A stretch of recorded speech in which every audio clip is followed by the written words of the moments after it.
ladies and gentlemen, the best Puerto Rican rapper alive. The top 2% MCs in the game right now. And I swear to you, if you want to argue with me, cool, but I'm not going to take your opinion seriously. I've been here way too long to be arguing over who's the top, right? We all got our feelings, but I know through credentials and through fundamentals that this man is. Give it up for Joell Ortiz, man.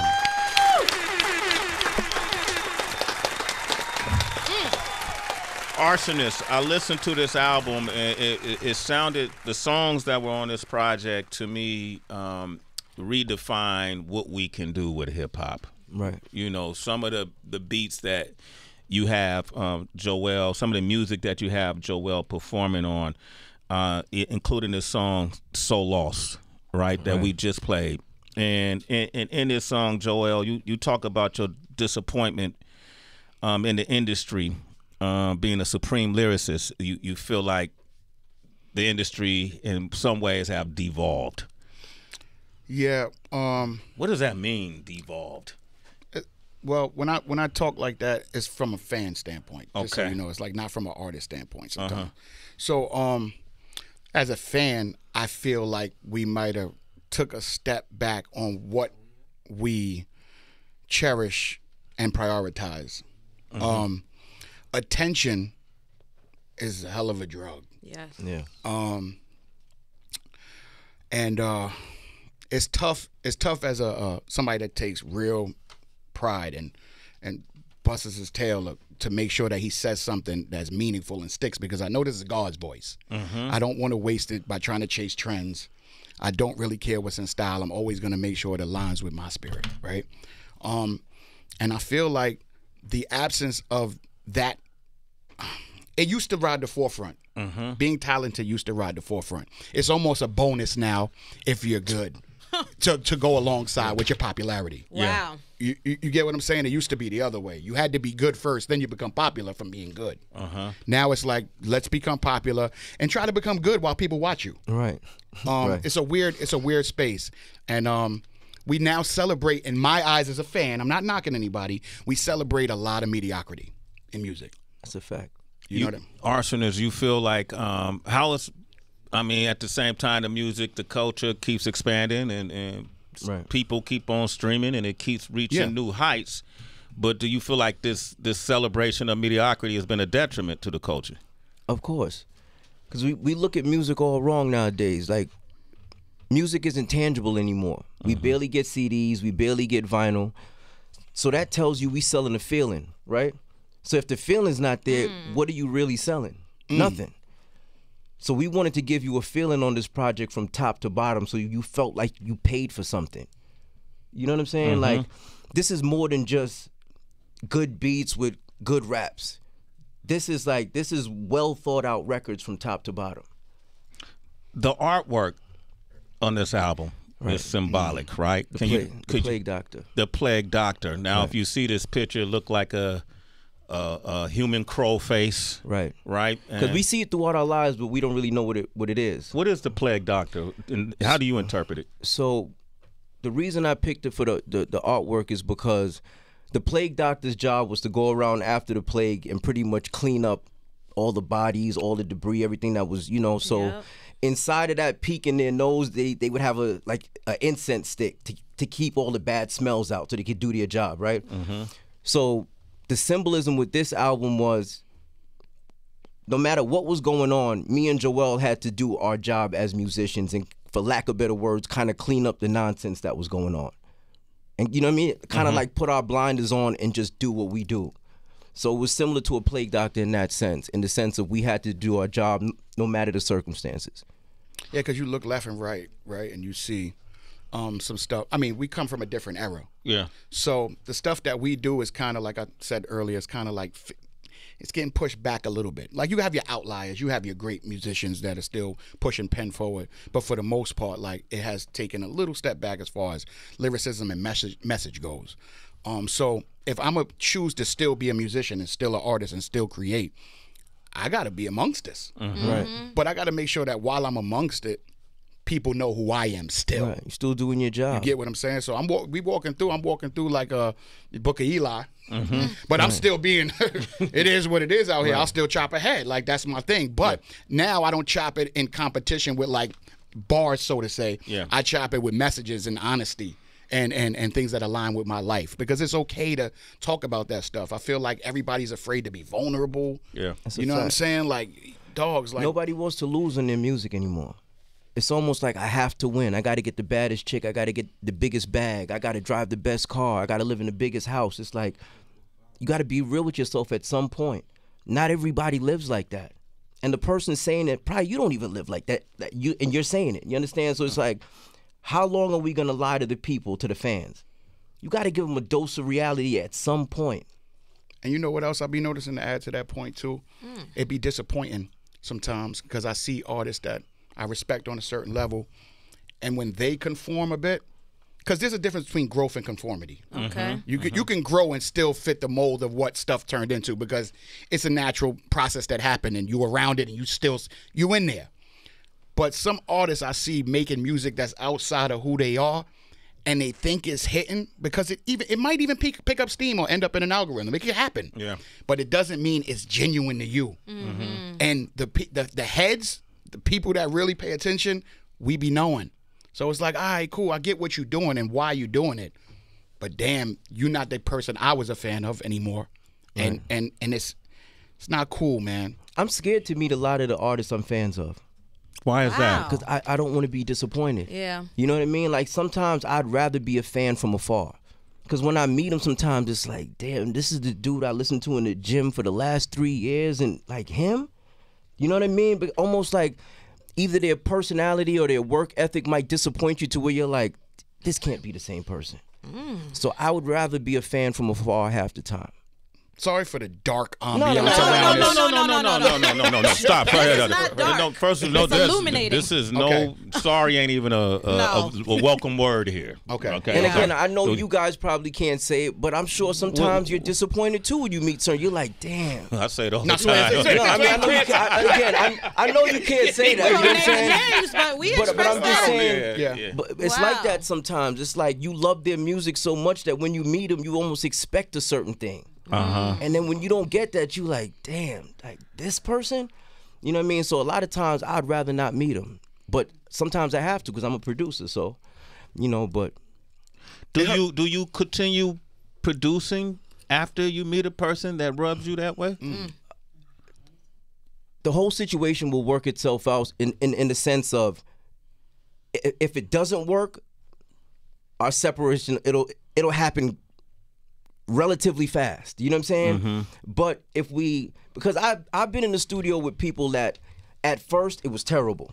But after like maybe 20, 30 minutes of getting to really figure out why they're acting like that, then we can work things out. But for the most part, if we don't align, then no. Because, you know, music is all about, again, like I said, it's about feeling. So if the feeling starts off wrong, it's hard to recover from that. So wait, can I ask something real quick about? Yeah. So, do you have more respect for like the Kid and Plays and the people who had the lighthearted humor raps back in the day that people were kind of like, I'm going to the gangster dude? Like, do you look back at those sort of artists now and be like, damn, it was good to have that variety? You know, either it was clean or it was something you could play for your parents and that sort of thing. Like it breaks up the monotony of what you're talking about with everybody trying to follow the cool guy. Well, I'll speak for myself. Growing up, I needed the DMXs and the Biggies and I needed that because that was the environment I grew up in.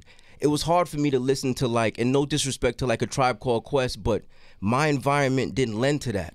I'm from the Bronx, like Gun Hill, Boston Road, that type of area. So it was like the picture that was painted was the picture of Biggie and DMX and Nas and that type of vibe. You know what I'm saying? Like Kid and Play was cool, but it didn't represent where I was from. So it was hard to really listen to that and champion that at that stage in my life.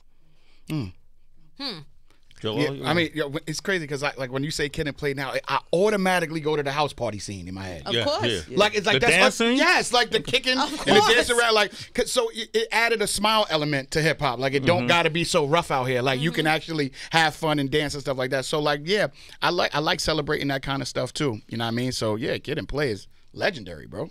Legendary. I loved House Party, by the way. I just never Like, I really listened can't to not Kid and see Play House albums. Party when you say Kid and Play, which is crazy. They've done other stuff, but that's the one. Yeah. That scene is the one.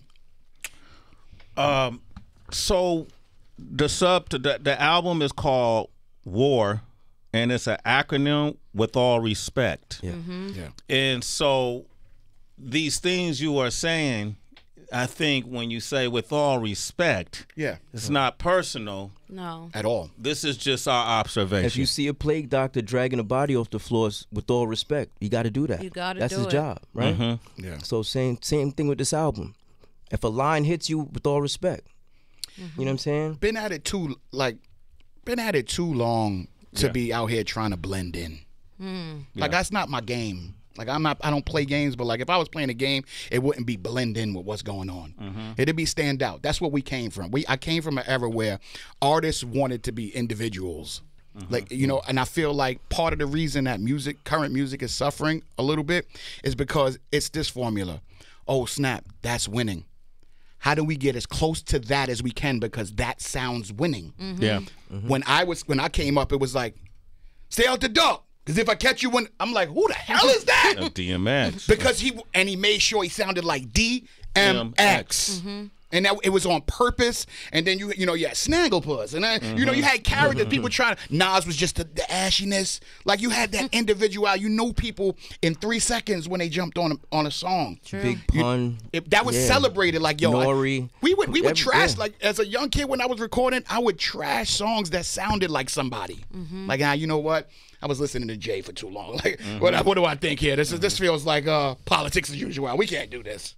You know what I mean? Yeah, you did do that. You know, it's interesting because we hated that, bro. If you sounded like somebody else, it's like you cheating. You know this ain't you, but the public may not know it's not you, and then you're winning off of somebody else's work, off of somebody else's journey. And I recall seeing, we had the baby up here, who spoke on his own generation.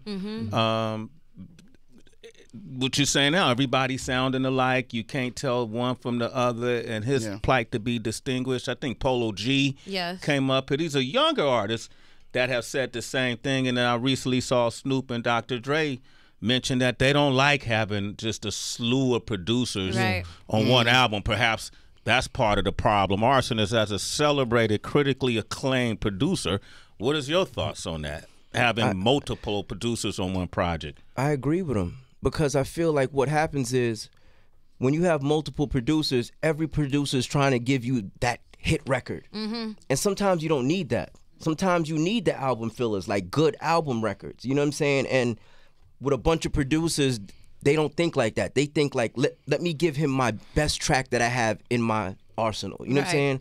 And you don't need that half the times. Like with this project, a bunch of producers couldn't have gave him all that music. Because it wouldn't have sounded like that. So I fully agree with Dre and Snoop. Yeah. 1,000,000%. It also makes a very cohesive project as well. And this is brilliant. This is a brilliant Get a round of applause. Body of work, with all respect. Just one. Like I called you last night, I was walking in the hallway today, and Tracy pulled me aside to say this. Bruh. This is exceptional. Oh, thank you, This Tracy, is advanced storytelling, advanced I'll production. be honest with you, I need to hear things like this, man. Yeah. Yeah, because I'm locked in the studio so much that when I hear things like that, it lets me know that I'm not bugging. No. Because sometimes, you know, if you're by yourself long enough, you think you're bugging. Or if you see people celebrating something that just won't resonate with you, you like, what's happening to my ear? Yeah. I know you go through that. So you're like, this is hitting? It ain't hitting to me. I don't get it. Because you got to remember, for months, I'm in my car and in my crib listening to Mama Loves Me and So Lost before the world heard it. So I'm like, these records are special. Am I bugging? It feels special. You know what I'm saying? So to hear you say that, it's almost like, you know, it's a great feeling. I love music. My bad. So I just love music, not just our music. I just love music that reminds you that music is audio first. Because it's such a visual world now that people forgot, like, yo, dogs, like, what you hear is supposed to touch you. You ain't got to see it sometimes. Right. You know what I mean? Like, so, Yeah, man. And that's why, my playlist, it reverts back to 80s and 70s songs because it was all audio. It was all like, they were in there tuning up records and mix it again. Let me hear that master, switch the drum. Add it. That all mattered. It was all audio. You didn't see Michael Jackson. That's why you fainted when you did. Yeah. That's true. Yeah. Literally faint. You know. Facts. We got the Arsonist here. Big round of applause. Yes. Joell Ortiz is here. The project is called W.A.R. With all respect, Arsonist, you used a Peter Gabriel sample. In Your Eyes. And that was because of Joell. He actually he brought that sample to me one day in the studio and said he he fucked with the record.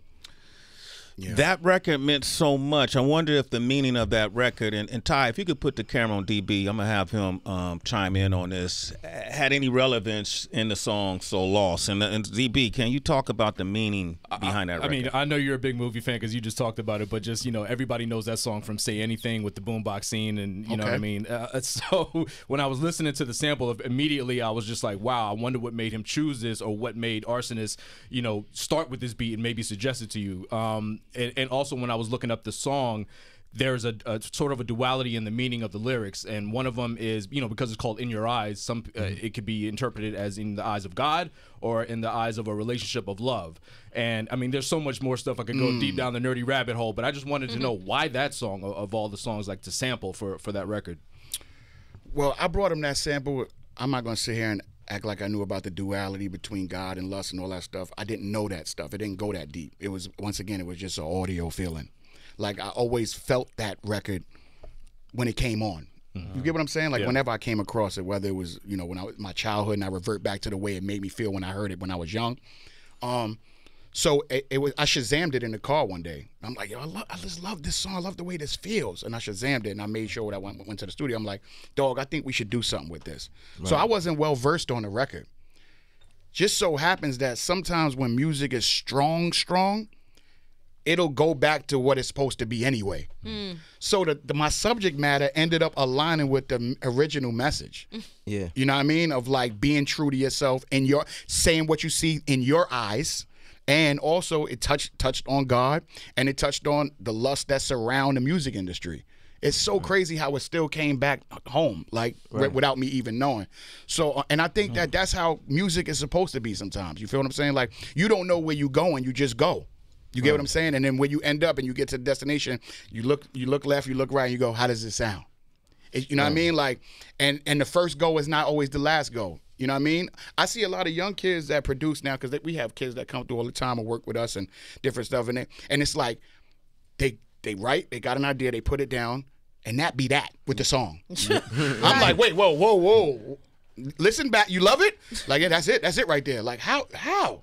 Like, you like me, like, it can't be that, like, what, like that, like, you get what I'm saying? Right. Like, the creative process has changed so much, and that's why I feel like we get a lot of the stuff that, it's first draft. Yeah. It's a rough draft as the final product. It's kind of crazy. And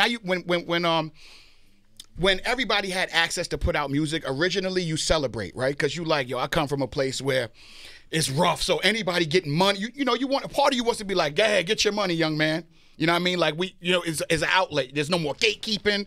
There's no more somebody that you can walk in a meeting. I walked in many meetings and they was like, this ain't it. Go back to the block and do what you do, because you ain't it. And now, you got a decision right there. Like, is he right? Or is she right?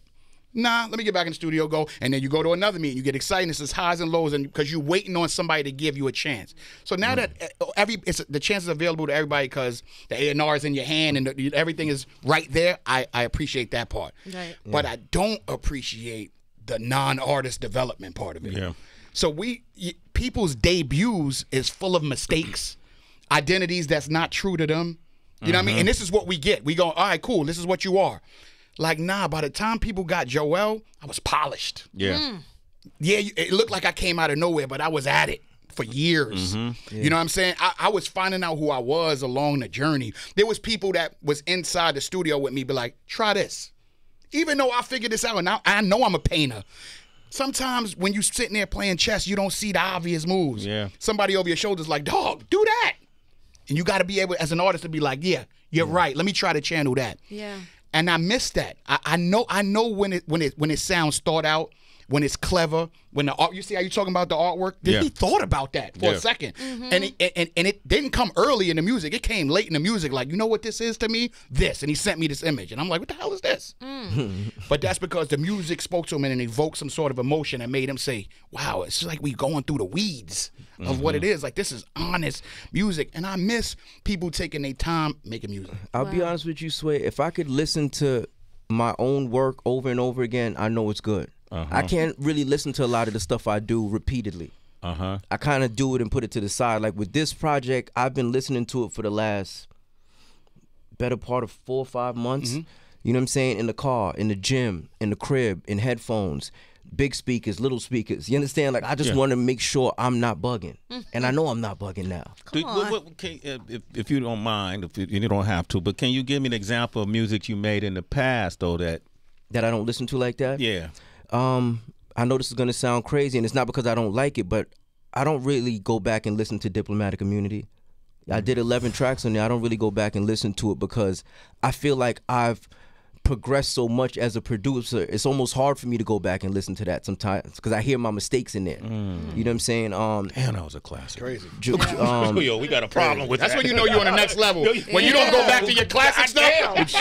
But we are toughest critic No, too. but go ahead. Like Joel Santana's first album, I did 12 on, From Me to You. I don't really go back and listen to that like that.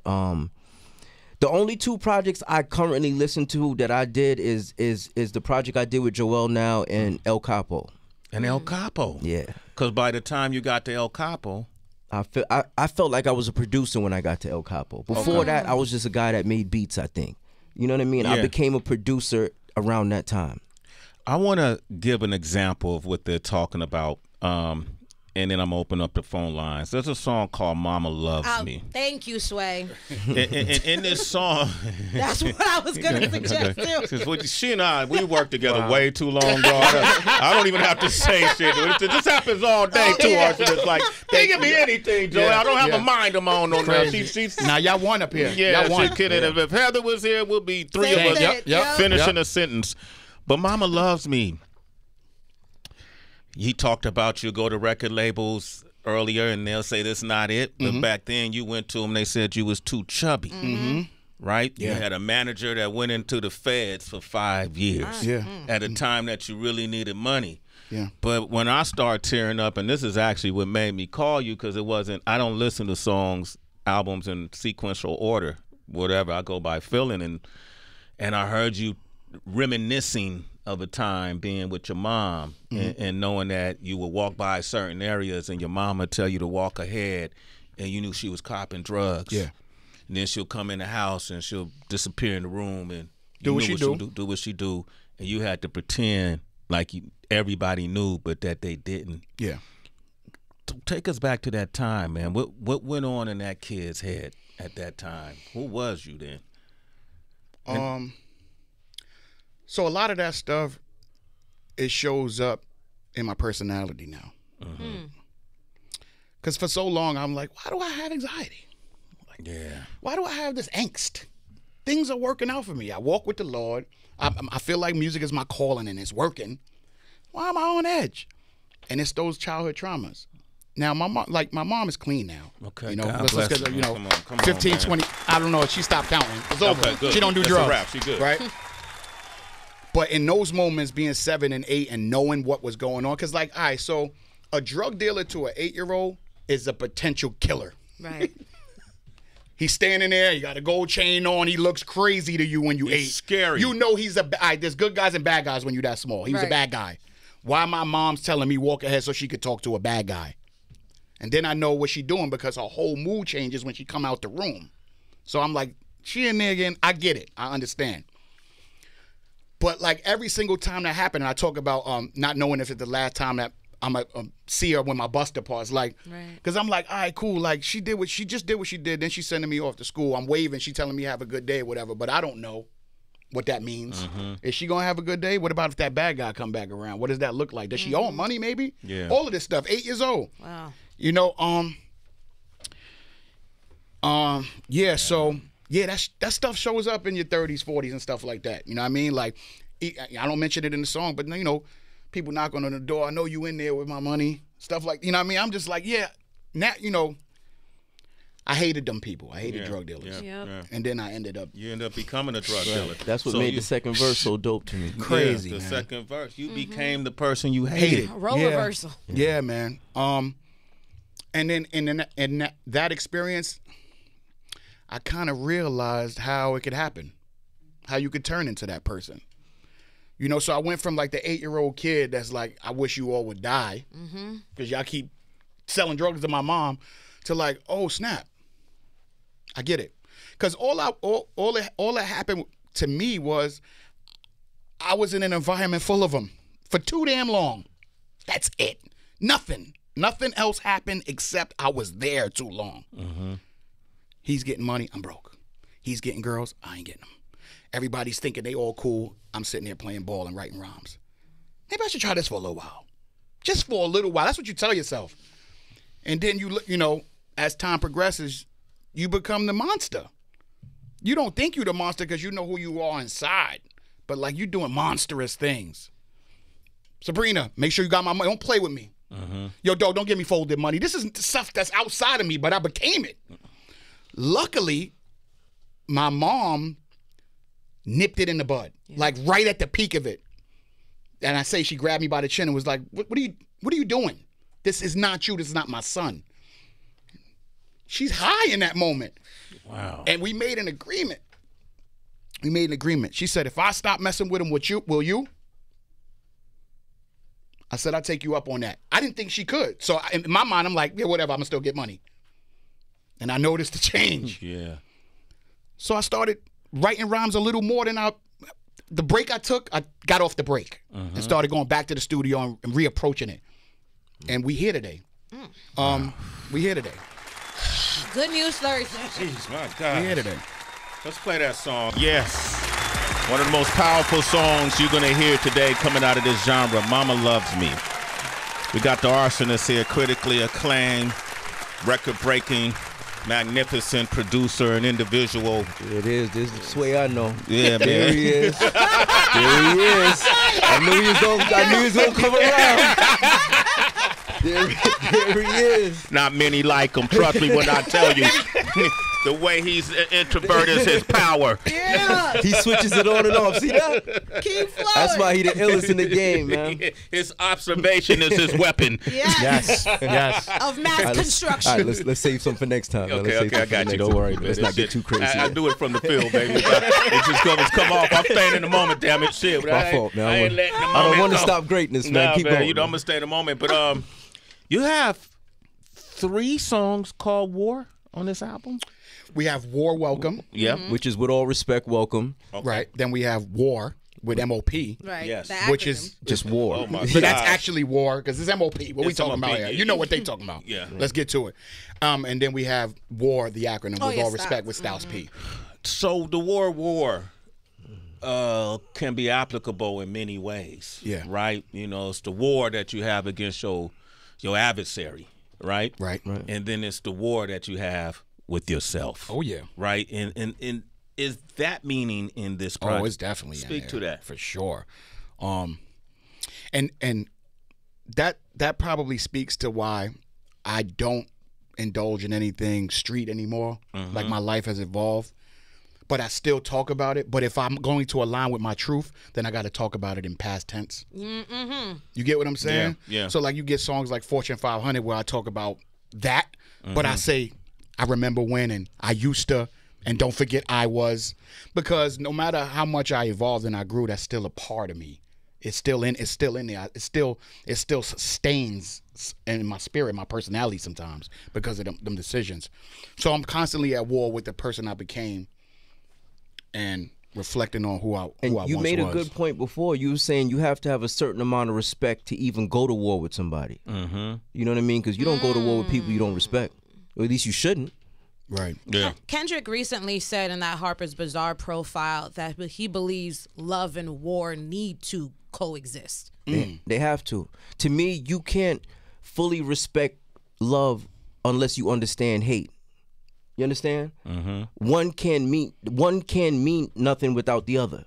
So it's like, in order for me to say I love you, I had to have experienced hate at some point in my life. True hate. To say now I truly love. So it's kind of like, it's the balance. And yo, once you realize that you have to engage in war, whether it's outwardly or inwardly, you have to like wrap your mind around the idea of I'm about to be uncomfortable. And you have to live within that discomfort and find comfort, if that makes sense. You get what I'm saying? So like, whether it's like you decide, I'm going to lose 30 pounds. Well, the gym going to bust your ass. Yeah. Own it. You're about to, it's going to hurt all the way there. So like, thank God my music has broken some generational curses in my family, right? Like I got my mom out the project. I moved. No Ortiz is in the projects anymore. Wow, jeez. We got out of there. Wow. Right? We got out of there, right? But like, there's a random Ortiz guy in the projects right now. What am I I'm still here. my Ortiz. I beg to differ. My Ortiz, right? Wow, man. But like, yo, when you do that stuff, it's no joking matter. Like, we can laugh now, but like, when you breaking generational curses, your family will fight you on it. Like, it's you pulling. They will. Oh, because that was come their on. norm. Hold up. That's why they were comfortable. Of course, like me hitting my mom out the project was like, Ma, come to my house. Want to stay for a day? Like, it was just, she was so in there. Like, no. This is my routine. I go here, I go there. I know the 24-hour store. I know they know me. Whatever. She was smoking weed at that point. They bring me the weed. Like, you know, she's a superstar in that environment. And she Joell's son. It was tough. You know what I mean? So, like, I would try to show stuff and it would just almost come off semi-braggy to her. I'm like, well, we can have more. That's your life. Live your life. Live your life. That's your life. I'm here. You know what I mean? Like, you know, family members, cousins, and all that type of stuff. If you need, if you need a few dollars or whatever, now I'm good. It's like, whoa, same team, y'all. I promise. I'm just trying to show y'all it's a little bit more than what we seeing. Yeah. There's a little, so like, you got to be right with that. And nothing hurts more than leaving your loved ones, like leaving out of a Thanksgiving dinner and stepping off and knowing then they about to talk about me. Damn. As much as I love them, they about to talk about me. I already seen it. I went to the bathroom. He had rumbles. Where he was at Denver, he said. We talk about people that don't fly. Yeah. Yeah, you almost feel You guilty. understand what I'm saying? You feel guilty off of making money off of things that you love. It's Yes. almost like survivor's remorse to a certain Yep, extent. You know what I'm saying? So it's a weird feeling, man. It's almost like you should be enjoying these moments, but if everybody around you isn't enjoying it, it feels weird to you. Yeah. You know, so Especially when that's the audience you want to care the most. Wow, man. Man, I want to thank y'all, man. This shit was necessary for me, man. This is like therapy. Now I know I'm not crazy.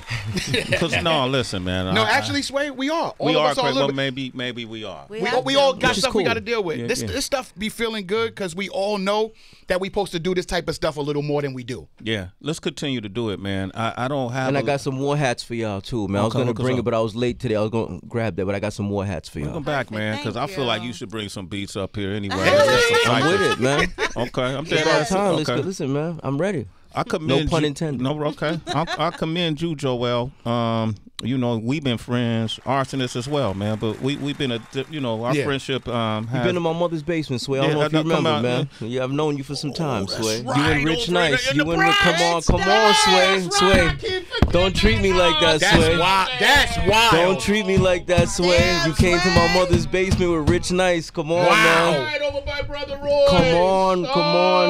So, my Sway, God. man, we got history, Sway. I've known him longer than you, Joell. That's all right, man. That's all right. No, Y'all both I older than don't me, see Sway as much, but I've known Sway for a minute, man. Yeah, Wow. we've been solid the Yeah, same I way. mean, and you've been the same person since I've met you. I mean, obviously you've evolved. You know what I'm saying? But as far as like the way you treat me, you've been the same person. I got to give it up for that, man. Man, Arsonist, man, I appreciate that. Man, this is beautiful. We got to do more of this. I Yep. commend you. I know this is a 15-year anniversary of the Slaughterhouse, right? And Wow. yeah. Wow. No. You know, life be life. That's crazy, though. 15. Yo, dog. I know we got to get out of here, but that feels like yesterday, son. Right? That's crazy, That dog. feeling 15 years ago. Yes. What was that when it began? Not what it went through. No. It's all good. Okay. felt crazy, dogs. It felt. I came into it as a solo artist, man. You know what I mean? So like a collaboration song turned into something none of us had planned. It was unbelievable. Then we went and signed to M&M. Yeah. Like dogs. Like it was unreal. It was unreal. Yeah. Couldn't be scripted any better. It's different now, obviously, for obvious reasons, but everybody's still here. Yeah. Yes. Doing whatever it is they're doing. Yes. What was your learning lesson out of this? What did you walk away with? I know it was all the conflict. I really wanted that other album to happen. Right. Wasn't gonna happen. I know y'all tried to do some other things. Not everybody was involved. Not everybody was on board. But here you are. Right. 2024. This may be the best. This is the best project. Wow. To date. Thank you, man. Right? Thank you. Like you. Yeah. Who's recording, man? Somebody got cameras on? Everywhere, baby. This is that clip. definitely one of best. the ones for Need me. that clip, Yeah. man. Yeah, this is it. This is the best, in my opinion. Right? Wow. Just well-rounded. The reach of it all. From that experience, what did you take away from it? Because everybody ain't the same, friends no more. All that shit. Yeah. Well, that's exactly what I took away with it, right? Like, keep writing. In the literal sense and in the metaphoric sense. Meaning, like, you're the book. There's some things that stick around longer in the book, and there's some things that are chapters. Learn to differentiate and keep writing your story. So I'm here today with another chapter of Joell Ortiz's story. This time it involves my good friend Arsonist, and it's called W.A.R. You get what I'm saying? So this is not just music. This is just life. Yeah. Keep writing. Yo, there was people that were in my life that I thought would never not be in my life. Let's hope I get a couple chapters in this book, man. This guy go, Because he man. said you get rid of people Yeah, after a chapter. You saw Hopefully he I get did that, another right? chapter, Man, I need a man. discount on the beats. 100 less friends. Give a discount. Yeah, let me get a discount on the beats. You stick around. Look, You gotta pay for quality, Sway. That's when they gotta run the footage back and Sway saying it's the best project ever, man. Oh damn! You can't buy that, I'm man. being weaponized. I'm joking, man. No pun. I like I'm joking, that, man. Yo. But yeah, man, it ain't gonna be nothing. Nothing is forever. If it is, it's super special. But you say some things when things ain't right that you wish you could say, and you wish you could have back, and I'm one of them people because that was a special time for me. It didn't pan out the way I wanted it, and so I felt the way. Yeah, of course. What do you wish you could take back? Yeah. What did you say? I wish I didn't bow out as early. Well, there's a couple of things, man. I wish I would have just told dudes like, yo, guys, remember the special stuff. I know it's business, and I know we all entrepreneurs, and you're trying to get to different bags for different reasons and things like that. But I wish I would have just said, guys, like, we created something that was bigger than all of us individually. Yeah. And it happened organically. Let's keep doing that. Like, the rest of the stuff will show up. But I wasn't there. I wasn't there because I was living within, like, you selfish. How you want more? What are you talking about? Ownership, this stuff, like, just stuff like things like that. And I knew how important all of that stuff was, but I didn't think it was more important than making music. And I should have been like, son, y'all wildin'. What are you doing? Forget about this, and that. Let's keep making fire music. Fast forward, war out now. Exactly. There it is. With all man. respect. All respect. I like that, man. Shout out to those guys. So Joel, shout out to Royce, shout out to King Crooked, and shout out to you, man, because y'all gave us something beautiful. Hey, we were still one of the greatest groups ever created. Ever That's right. created, man. Shout out to M and Paul, everybody That's involved, right. man. But like he said, the Arsonist, man, give that man a round of applause. Come on, with all respect. Yes. That W.A.R. project, Joell Ortiz. And on that note, we have nothing left to say. With all respect, He took my line. He's a biter. with all respect, war.